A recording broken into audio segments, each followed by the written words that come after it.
আজি এই মুহূৰ্তত মই অত্যন্ত দুখেৰে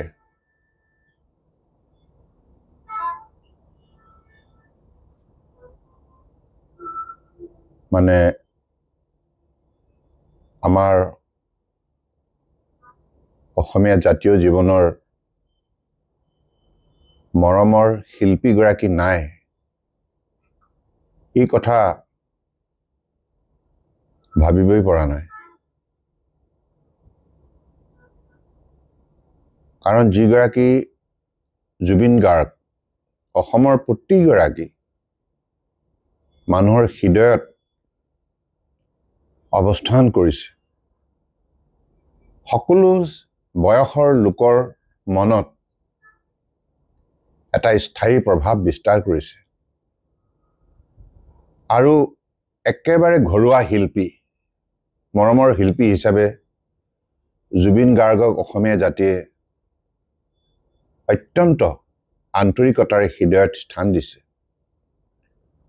আৰু সেইগৰাকী শিল্পী হঠাৎ নাইকিয়া হ'ল এই কথাটো মই ভাবিবই পৰা নাই। আজি এই মুহূৰ্তত মই খবৰ পাই মোৰ মনত পৰিছে যে জুবিন গাৰ্গৰ লগত দীৰ্ঘদিনীয়া যিটো মোৰ সম্বন্ধ, সদায় মোক দাদা দাদা বুলি কৰি সম্বোধন কৰি খুব ঘৰুৱাভাৱে কথা পাতিছিল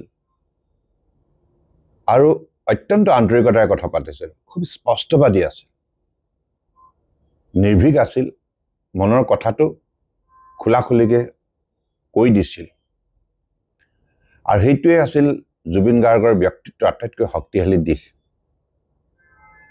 তেওঁ জাতিটোক অত্যন্ত ভাল পাইছিল আৰু জাতিটোৰ বাবে গীত ৰচনা কৰিছিল, গীত গাই গৈছিল। গতিকে সেইগৰাকী মহান শিল্পী আজি আমাৰ মাজৰ পৰা অকালতে বিদায় ল'লে। অসমীয়া জাতীয় জীৱনৰ এটা অপূৰণীয় ক্ষতি। মোৰতো এতিয়াও মোৰ এনেকুৱা লাগিছে যেন জুবিন গাৰ্গ আছেই। সেইকাৰণে মই ভাবোঁ যে তেওঁ কেতিয়াও আমাৰ মাজৰ পৰা হেৰাই যাব নোৱাৰে। জুবিন গাৰ্গ সদায় আমাৰ মাজতে থাকি যাব আৰু আমি জুবিন গাৰ্গক মৰমেৰে আঁকোৱালি লৈ অসমীয়া জাতীয় জীৱনৰ আমাৰ যিখিনি দায়িত্ব কৰ্তব্য সেইখিনি পালন কৰি যাব লাগিব।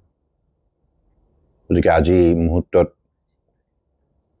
মই জুবিন গাৰ্গৰ বিদেহী আত্মাই যাতে চিৰশান্তি লাভ কৰে তাৰ বাবে ঈশ্বৰৰ ওচৰত প্ৰাৰ্থনা জনাইছোঁ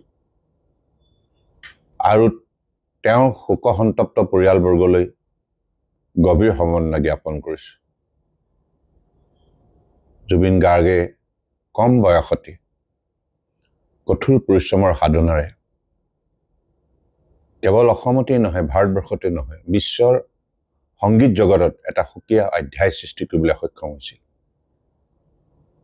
জুবিন গাৰ্গৰ কণ্ঠস্বৰে মানুহক অত্যন্ত আপ্লুত কৰি তুলিছিল। বিভিন্ন গীতেৰে সমাজখনক শক্তিশালী কৰাৰ যাত্ৰাত আত্মনিয়োগ কৰিছিল। গতিকে সেইগৰাকী জুবিন গাৰ্গ কেতিয়াও আমাৰ মাজৰ পৰা হেৰাই যাব নোৱাৰে। মই পুনৰবাৰ জুবিন গাৰ্গৰ প্ৰতি মোৰ গভীৰ মৰম স্নেহ যাচিছোঁ। তেওঁ য'তেই থাকিব তাতেই শান্তিৰে থাকিব। ঈশ্বৰে মৰমেৰে জুবিন গাৰ্গক কোলাত স্থান দিব।